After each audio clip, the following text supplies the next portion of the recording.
नमस्ते दोस्तों, मेरे YouTube चैनल पर आप सभी का हार्दिक स्वागत है। आज हम बात करेंगे 2023 में कन्नड़ इंडस्ट्री की बड़ी सुपरहिट फिल्म आई थी टॉबी, उस बारे में। कहानी एक गांव से शुरू होती है जहां पर हमें एक पुजारी को दिखाया जाता है जो कि देवी, जिनका नाम मारी है, मारी देवी के सामने स्तुति कर रहा है। वहीं पर हम देखते हैं दबंग व्यक्ति को जिसका नाम आनंद है। वह वहां पर बकरे की बलि देने के लिए उपस्थित हुआ है, लेकिन वहां खड़ा पुजारी उससे कहता है कि आज बकरे की बलि नहीं होगी। इसके बाद कहानी आगे बढ़ती है जहां पुलिस स्टेशन दिखाया जाता है और पुलिस स्टेशन में एक नया पुलिस इंस्पेक्टर आया है। इसके बाद हम देखते हैं एक लड़की वहां पर आती है जिसका नाम जेनी है और जो फिल्म के मुख्य किरदार टॉबी उसकी लड़की है। तब सिपाही सीनियर इंस्पेक्टर को टॉबी की फाइलों के ढेर के सामने लेके जाता है और वहाँ पर दिखाया जाता है कि टॉबी के खिलाफ काफ़ी मुकदमे हैं। फिर वो पुलिस वाले पहुँचते हैं एक प्रीस्ट के पास। वह प्रीस्ट बैकग्राउंड में कहानी को लेके जाता है और देखते हैं कि प्रीस्ट ने सबसे पहले टॉबी को देखा था एक अनाथालय में। टॉबी जो कि एक गूंगा बच्चा है और वह वहाँ पर बहुत ही सहमा हुआ था, लेकिन अक्सर अपने साथियों से झगड़ता रहता था और उससे सभी लोग काफ़ी दुखी थे। प्रीस्ट उसे गले लगाता है और उसे सांत्वना देकर उसे उसका नाम देता है टॉबी। टॉबी मतलब ईश्वर का आदमी।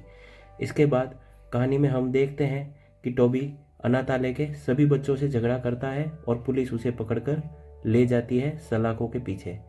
कहानी में हम देखते हैं कि टॉबी अब बड़ा हो चुका है और वह बचपन से लेके जवानी तक पुलिस के काफ़ी चक्कर काट चुका है।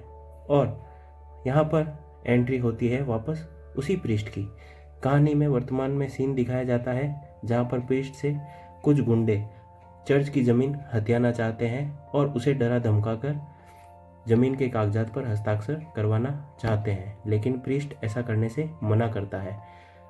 कहानी में आगे हम देखते हैं कि टॉबी जो कि जेल से रिहा हो चुका है और वहाँ पर उस प्रीस्ट से मिलने के लिए आया है। यहाँ एंट्री होती है राज बी सेट्टी यानी कहानी के मुख्य किरदार की, जो कि उन सभी गुंडों की भरपूर पिटाई करता है और उन सबको वहाँ से मारकर भगा देता है। और वह प्रीस्ट के पास आकर उसे अपनी हथेली में लिखा नाम दिखाता है जो कि टॉबी नाम है और प्रीस्ट उसे पाकर बड़ा खुश होता है। फिर हम देखते हैं कि वह प्रीस्ट के चर्च में ही नौकरी करने लगता है और आए गए हर व्यक्ति से झगड़ा करता है और शराब खाने में शराब पीकर पड़ा रहता है। फिर कहानी में हम देखते हैं कि प्रीस्ट टॉबी के सारे कर्जे एक एक कर चुकाता है। फिर प्रीस्ट जब चर्च में कुछ लेक्चर दे रहे होते हैं तो टॉबी पीछे से आ जाता है और उसके हाथ में 2 मछली होती है। ये मछली पकड़ना उसे इस व्यक्ति यानी दामोदर ने सिखाया था। कहानी फ्लैशबैक में जाती है जहां हम देखते हैं कि दामोदर जो कि टॉबी का पुराना दोस्त है, वो एक नदी के किनारे बैठा है और वह वहाँ पर सिगरेट जलाता है। तभी उसे टॉबी दिखाई देता है। टॉबी और दामोदर दोनों आपस में कुछ बात करते हैं और वो दोस्त बन जाते हैं और दामोदर उसे अपने साथ मॉर्चरी में पोस्टमार्टम करने के लिए टॉबी को ले जाता है और उसे वहाँ पर हेल्पर की सहायता करने के रूप में रख लेता है। टॉबी इस काम से काफ़ी खुश होता है, उसे यह चीरफाड़ काफ़ी पसंद आती है। कहानी में आगे हम देखते हैं दामोदर और टॉबी एक नदी किनारे बैठकर मछली पकड़ रहे हैं। तभी उन्हें एक बच्चे की रोने की आवाज़ आती है। यह आवाज़ सुनकर दामोदर हर घर जाता है और कहता है कि जंगल में कोई बच्ची छोड़कर चला गया है। तभी पीछे से हम देखते हैं कि टॉबी को एक नथ जो नाक में पहनी जाती है वह नदी से मिलती है और टॉबी वहाँ पर आता है और उस बच्ची को लेकर अपने घर पे आ जाता है। इसके बाद हम देखते हैं कि एक महिला जो उसके पड़ोस में रहती है वह उसे उस बच्ची के नहाने में और अन्य चीज़ों में टॉबी की मदद करती है। फिर टॉबी उस प्रीस्ट के पास जाकर उस लड़की का नाम जेनी रखवाता है। जेनी अब बड़ी हो चुकी है और वो उसे स्कूल में दाखिला दिला देता है। जेनी पढ़ना लिखना सीख चुकी है। इसके बाद दामोदर और टॉबी को दिखाते हैं जो कि खुद ही दारू बनाने की प्रैक्टिस करते हैं और वहाँ पर एक भयंकर विस्फोट होता है और उस विस्फोट से पूरे गांव में तहलका मचता है और टॉबी दामोदर और उसकी लड़की को पकड़कर पुलिस थाने में ले जाती है, जहाँ पर टॉबी एक महिला को देखता है और वह महिला टॉबी को काफ़ी पसंद आती है, जिसके बारे में वह रात को भी विचार करता रहता है। कहानी में आगे हम दिखाते हैं कि पुलिस उसी महिला से वर्तमान में पूछताछ करती है टॉबी के बारे में। कहानी फ्लैशबैक में पुनः जाती है जब लड़की, जो टॉबी की लड़की जेनी है, वह टॉबी और उस महिला के बीच मित्रता करा देती है। लेकिन टॉबी को उस महिला के घर पे आने जाने वाले लोग पसंद नहीं है। दरअसल वह महिला देह व्यापार का काम करती है। इसके बाद कहानी में हम देखते हैं कि टॉबी की लड़की जेनी के साथ उसका टीचर कुछ बदतमीजी करने की कोशिश करता है और जेनी वहाँ से भाग जाती है। फिर हम देखते हैं उस महिला को, जो जेनी को समझाती है कि अगर वो पढ़ाई नहीं करेगी तो क्या करेगी, लेकिन जेनी ने तय कर लिया है कि अब वह मछली और सीप बेचने का कार्य करेगी। यह देखकर वह महिला काफ़ी दुखी होती है और अगले ही दिन टॉबी से कहती है कि अगर उसे अपने बच्ची की थोड़ी भी परवाह है तो वह अपने रहने के लिए एक घर बना ले, और अगर वह घर बना देगा तो वह भी उससे शादी कर लेगी।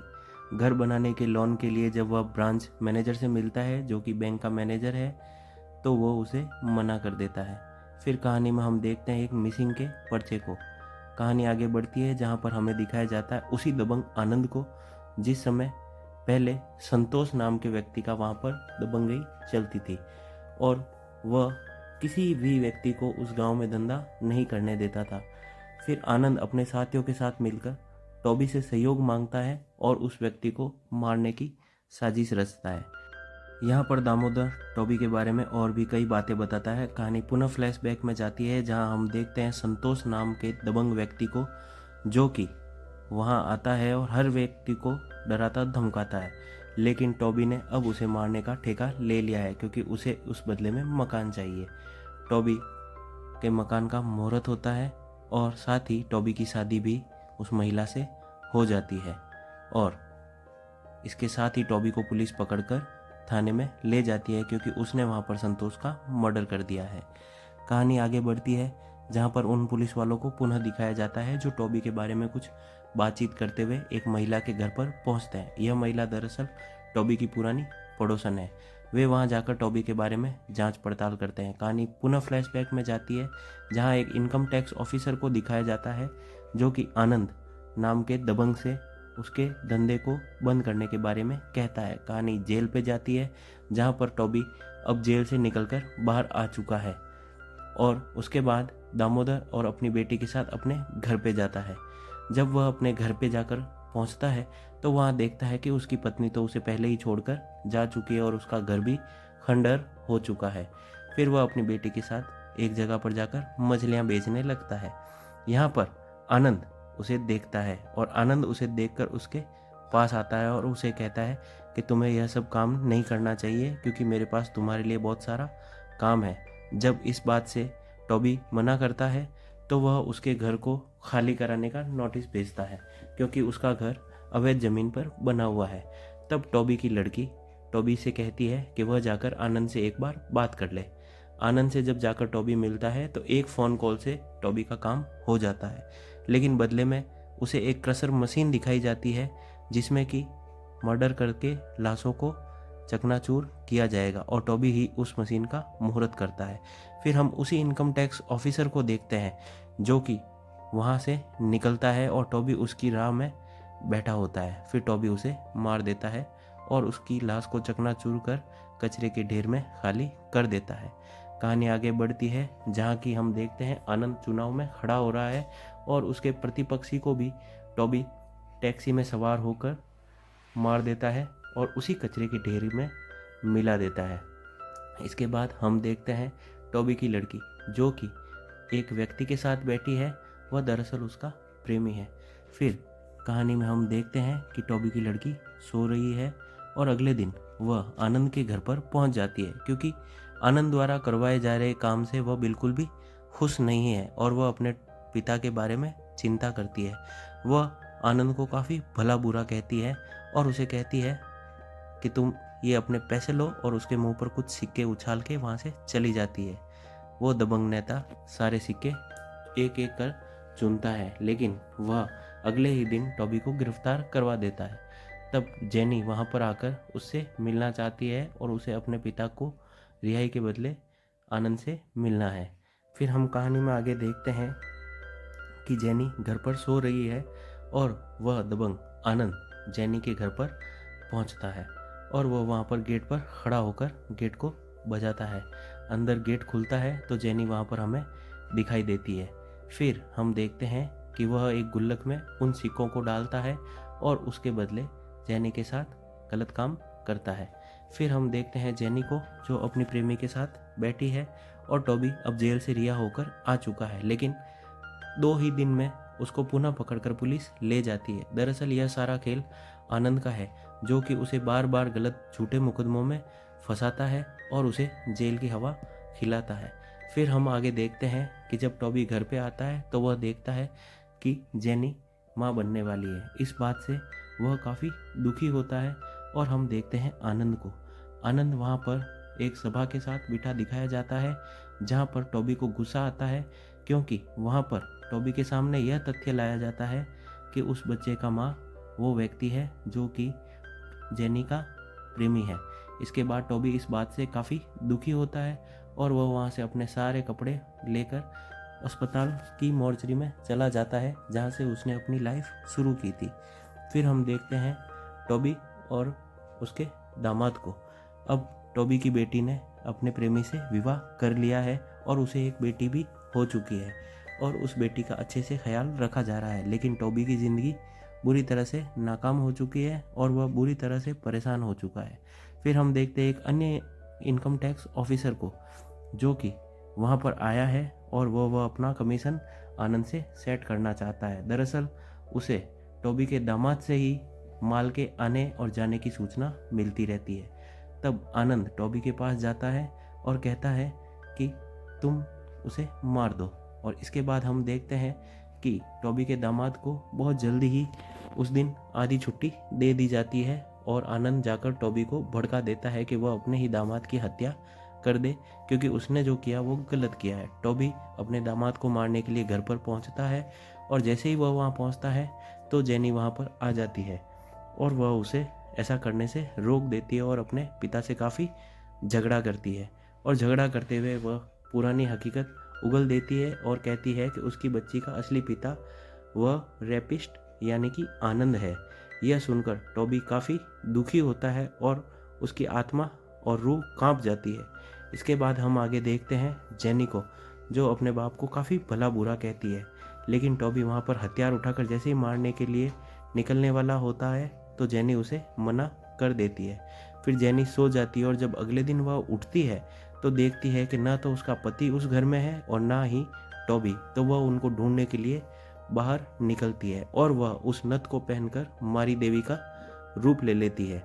और फिर हम देखते हैं कुछ दिनों बाद गांव में उसका पति और टॉबी पुनः आते हैं और आते ही वो सीधा अपने घर में जाते हैं। जहाँ जाते हैं तो उससे पहले ही आनंद को ये सारी खबर मिल जाती है।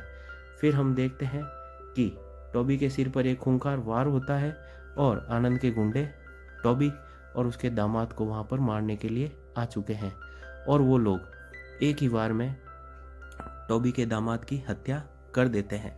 और इसी बीच टॉबी के ऊपर भी ताबड़तोड़ वार किए जाते हैं। इस सारे गहमागहमी से गांव वाले उन्हें अस्पताल लेकर जाते हैं, लेकिन वहां जाकर पता चलता है कि डॉक्टर कहता है कि जेनी का पति यानी टॉबी का दामाद अब मर चुका है और वह यह भी कहता है कि अगर टॉबी भी मर जाए तो ठीक रहेगा, क्योंकि उसने देखा है कि जब वह जा रहा था तो जेनी उसे रास्ते में दिखी थी और जेनी ने वह नथ पहनी थी और मारी का रूप पहने वो आनंद को मारने के लिए एक सिजेरियन ब्लेड लेकर गई थी।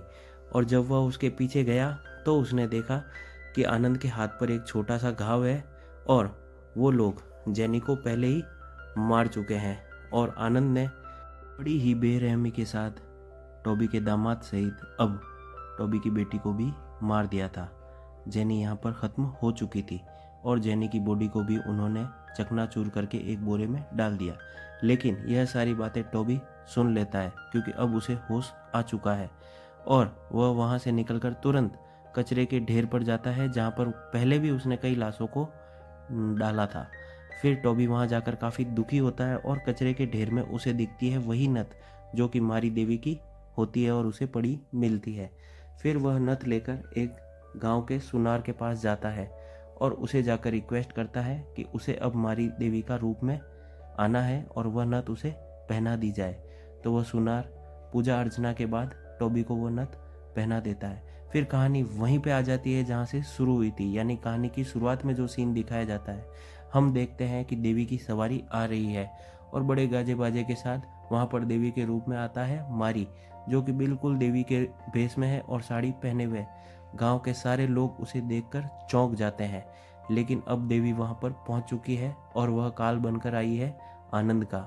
वहाँ पहुँचते ही टॉबी एक एक कर आनंद के सारे गुंडों को चकनाचूर कर देता है और सारे गुंडे वहाँ से डर के भाग जाते हैं।